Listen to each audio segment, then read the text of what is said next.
Hello everyone and welcome back to another video. Stock market की journey में हमने पहले वीडियो में ये देखा था कि एक कंपनी कैसे स्टॉक मार्केट में लिस्ट होती है, उसकी पूरी जर्नी क्या होती है और उस लिस्ट होने के प्रोसीजर को हम लोग क्या बोलते हैं। अगर आपने वो वीडियो ना देखी हो तो पहले वो जाके देखिए, क्योंकि आपको बेसिक समझ आ जाएगी कि स्टॉक मार्केट में कंपनीज कैसे लिस्ट होती है और स्टॉक मार्केट कैसे फंक्शन करता है, ताकि आगे आने वाली जर्नी में आपको कोई भी प्रॉब्लम ना हो, आपको अंडरस्टैंड हो पूरी तरीके से कि स्टॉक मार्केट कैसे वर्क करता है और आगे जो भी कॉन्सेप्ट सिखाए जाएंगे वो आपको इजीली समझ में आ जाए। तो आज की वीडियो से हम समझना शुरू करने वाले हैं म्यूचुअल फंड इन्वेस्टिंग से। म्यूचुअल फंड क्या होता है, उसमें हम लोग कैसे इन्वेस्ट करते हैं, किस किस टाइप के म्यूचुअल फंड्स होते हैं और जो भी चीजें म्यूचुअल फंड में आती है, आज की वीडियो से हम लोग स्टार्ट करेंगे और धीरे धीरे इसको पूरा खत्म करने की कोशिश करेंगे। एक बार ये खत्म हो जाएगा तो आप श्योरली स्टॉक मार्केट में म्यूचुअल फंड कोई भी उठा के खुद का एनालिसिस करना सीख जाओगे और प्लस उसमें इन्वेस्ट करना कॉन्फिडेंटली भी सीख जाओगे। तो बिना टाइम वेस्ट किए let's start with the video. आज इस वीडियो में हम लोग समझेंगे म्यूचुअल फंड होता क्या है। So mutual fund from basic to excellence, हम लोग अभी फर्स्ट वीडियो देख रहे हैं तो इसलिए part 1।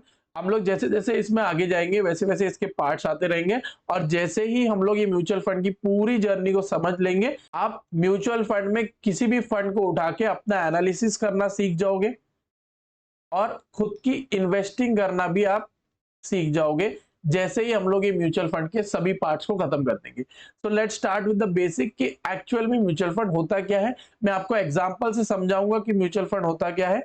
So let's start with that. So what is a mutual fund, example से समझते हैं। मैं आपको कोई डेफिनेशन नहीं समझाऊंगा, नॉर्मली म्यूचुअल फंड कैसे वर्क करते हैं उसका आपको पूरा एग्जांपल दूंगा और इस वीडियो के एंड तक आपको समझ में आ जाएगा कि म्यूचुअल फंड एक्चुअली में कैसे वर्क करते हैं। सो लेट्स अज्यूम एक पर्सन है जिसका नाम हम लोग रख देते हैं सौरभ जैन। ओके, तो इस पर्सन को मतलब मुझे एमआरएफ के शेयर्स खरीदने। ओके, एमआरएफ हमारे स्टॉक मार्केट में एक कंपनी है जिसका नाम है एमआरएफ लिमिटेड, उसके मुझे क्या खरीदने, शेयर्स खरीदने। ओके, और उस कंपनी के शेयर की, एक शेयर की वैल्यू कितनी है, 1,05,822.75, जो कि मैंने ये 11 तारीख का डेट लिखा हुआ है। तो 11 अगस्त की डेट है जहां पे एक एमआरएफ की शेयर की वैल्यू कितनी है, 1,05,000। लेकिन इस शेयर को खरीदने के लिए मेरे पास पैसे कितने हैं, सिर्फ और सिर्फ 10,000 रुपए। तो 10,000 रुपए है मेरे पास, लेकिन मुझे शेयर किसका खरीदना है, एमआरएफ लिमिटेड का। मैं आपको एमआरएफ का example as an educational purpose के लिए दे रहा हूं, इसमें कोई भी मेरा कोई टिप नहीं है, तो आप इसको सिर्फ एक एजुकेशनल वे में ही समझिए। ठीक है, तो एमआरएफ लिमिटेड का शेयर मुझे खरीदना है, लेकिन मेरे पास पैसे कितने हैं, 10,000 रुपए। ठीक है, तो अब मेरे पास पैसे तो है नहीं कि इसका मैं शेयर खरीद पाऊं, लेकिन मुझे एमआरएफ के शेयर्स खरीदने हैं, क्योंकि मेरे एनालिसिस के बाद मुझे पता चला है कि एमआरएफ के शेयर 1,05,000 से लेके 1,10,000 तक जाएंगे। ओके, तो अब मुझे शेयर तो खरीदना है, बट है मेरे पास कितना, 10,000 रुपए। तो अब मैंने दिमाग क्या लगाया वो समझते हैं अगले स्लाइड से। तो मैंने दिमाग क्या लगाया कि मैंने अपने 10 दोस्तों को बोला कि तुम क्या करो, तुम हर एक जना मुझे 10-10 हजार रुपया दो, एमआरएफ का शेयर बढ़ने वाले हैं। तो मैं क्या करूंगा कि आपके हर इंसान के 10-10 हजार रुपए लेके मैं एमआरएफ का एक शेयर खरीदूंगा और जैसे ही वो शेयर बढ़ जाएगा तो उसमें जितना भी आपका हिस्सा होगा उस प्रॉफिट का मैं आपको हिस्सा दे दूंगा। सो ये बात सुन के सभी 10 दोस्तों ने क्या किया कि मुझे 10-10 हजार रुपए दे दिए। अब 10 दोस्तों ने मुझे कितने दिए, 10,000 रुपए, तो कितना रुपया हो गया मेरे पास, 1,00,000 रुपया हो गया। फॉर सिंप्लिसिटी हम लोग समझते हैं कि एमआरएफ का एक शेयर की वैल्यू 1,00,000 है। ओके, तो मैंने क्या कर दिया कि 1,00,000 रुपया लेके मैंने क्या खरीद लिया, एक शेयर खरीद लिया एमआरएफ का।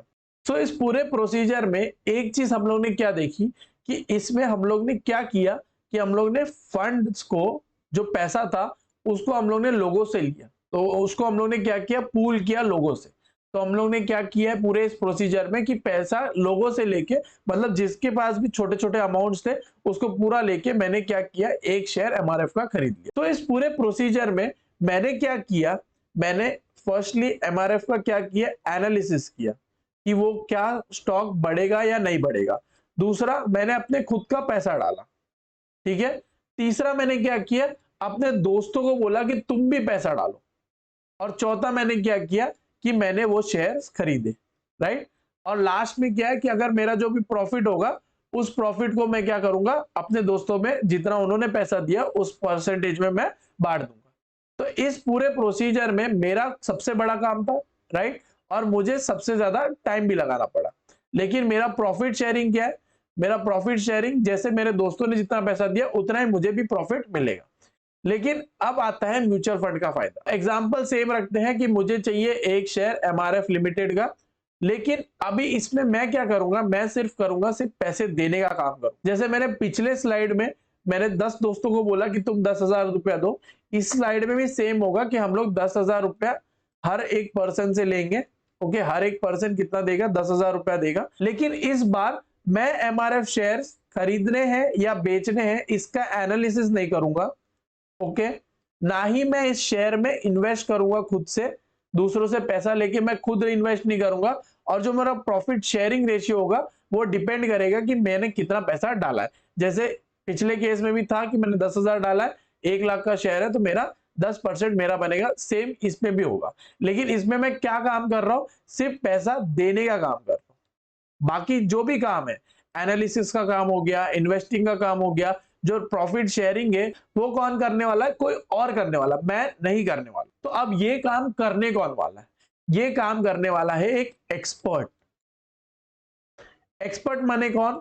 एक ऐसा पर्सन जिसको म्यूचुअल फंड के बारे में ऊपर से नीचे सब कुछ पता है। वो फाइनेंस की दुनिया में, स्टॉक मार्केट की दुनिया में बहुत सालों से काम कर रहा है और उसकी रोज की जॉब है ये कि वो स्टॉक मार्केट में इन्वेस्ट करता है लोगों का पैसा और वो उसमें रिटर्न कमाता है। तो अभी मैं ये पैसा जो 10-10 हजार रुपया है वो किसको दूंगा? एक म्यूचुअल फंड एक्सपर्ट को दूंगा, राइट। तो अब ये म्यूचुअल फंड एक्सपर्ट क्या करेगा कि ये 1 लाख रुपया लेके उसके एनालिसिस के हिसाब से, ये म्यूचुअल फंड एक्सपर्ट क्या करेगा? ये 1 लाख रुपया लेगा, राइट, उसके एनालिसिस के हिसाब से वो क्या करेगा? स्टॉक मार्केट में इन्वेस्ट करेगा। लेकिन ये काम ये क्या करेगा? फ्री में नहीं करने वाला, क्योंकि ये खुद का एनालिसिस लगा रहा है, खुद का दिमाग लगा रहा है, राइट। तो इसका वो एक परसेंटेज लेगा खुद का, वो अपना खुद का एक क्या लेगा? फीस लेगा, राइट।